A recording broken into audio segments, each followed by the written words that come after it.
প্রজাপতির জীবনচক্র প্রকৃতির এক নিখুঁত শিল্পকর্ম, এক আশ্চর্যজনক রূপান্তরের গল্প। প্রতিটি ধাপে একটি কল্পিত নাটকীয়তা যেন মিশে আছে, যা তাকে এক মহৎ সৃষ্টিতে পরিণত করে। প্রজাপতি ল্যাপিডোপ্টেরা বর্গের অন্তর্গত এক ধরনের কীট। এরা দেখতে অন্তত আকর্ষণীয়। প্রজাপতির বেশিরভাগ প্রজাতি দিবাচর বলে এরা সহজেই নজর কাড়ে। এছাড়াও প্রজাপতির জন্ম ডিম থেকেই হয়, তবে ডিম থেকে সরাসরি প্রজাপতি বের হয় না। প্রথমে শুঁয়োপোকা বের হয় এবং নির্দিষ্ট সময় পরে শুঁয়োপোকা প্রজাপতিতে রূপান্তরিত হয়। আজ থেকে প্রায় 10 কোটি বছর আগে উত্তর আমেরিকার আকাশে প্রজাপতি প্রথম উড়েছিল বলে জানা যায়। এরা পা দিয়ে ভেজা মাটি থেকে পানি শোষণ করতে পারে। প্রজাপতি মদ থেকে বিবর্তিত হয়েছে। বিজ্ঞানীরা প্রজাপতির জিন বিশ্লেষণ করে জানতে পেরেছেন প্রাচীনতম প্রজাপতি প্রায় 10 কোটি বছর আগে বিবর্তিত হয়েছিল আমেরিকাতে।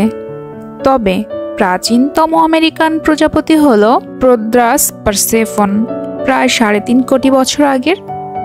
প্রজাপতির জন্ম একটি আশ্চর্যজনক প্রক্রিয়ার মাধ্যমে হয়, যা কয়েকটি ধাপে হয়ে থাকে।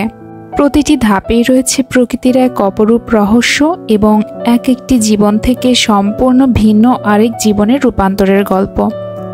আমরা বিস্ময়ের এই পর্বে জানব প্রজাপতির জীবনচক্র সম্পর্কে। আপনি যদি বিস্ময় চ্যানেলে নতুন হয়ে থাকেন, তবে সাবস্ক্রাইব করে বেল আইকনটিতে ক্লিক করার অনুরোধ রইল।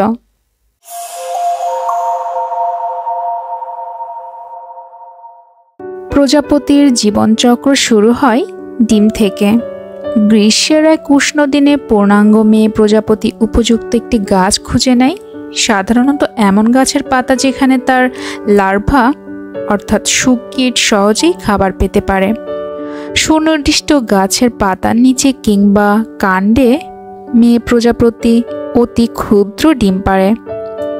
এগুলি খুব ছোট, তবে প্রতিটি ডিমের মধ্যে রয়েছে এক জীবন্ত প্রাণের বীজ, যা প্রকৃতির জাদুর মাধ্যমে ধীরে ধীরে বেড়ে ওঠার অপেক্ষায় থাকে।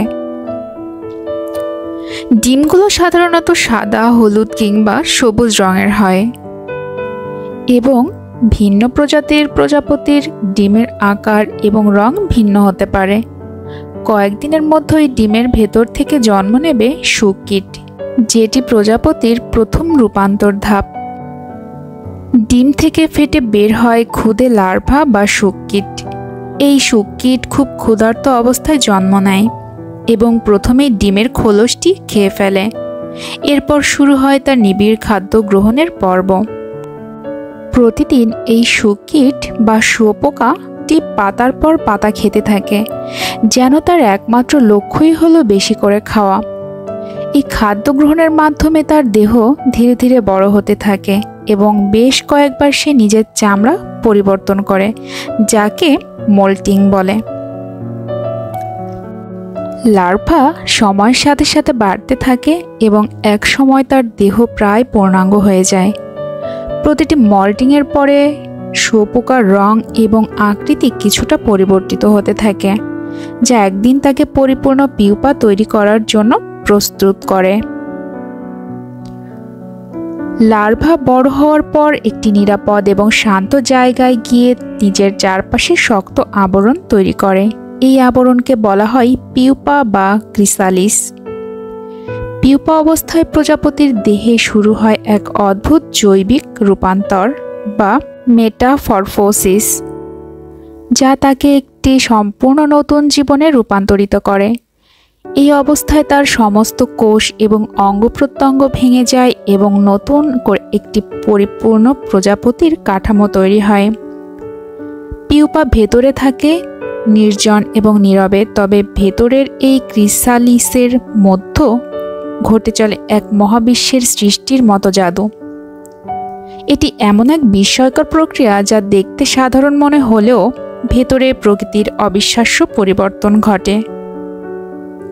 পিউপা অবস্থার শেষে একটি সুন্দর প্রজাপতি জন্ম নেয় এবং ক্রিসালিস থেকে বের হয়ে আসে। প্রথমে তার পাখাগুলি ভেজা এবং সংকুচিত থাকে, তবে সূর্যের আলোর স্পর্শে এই পাখাগুলি ধীরে ধীরে শুকিয়ে যায় এবং প্রসারিত হতে শুরু করে।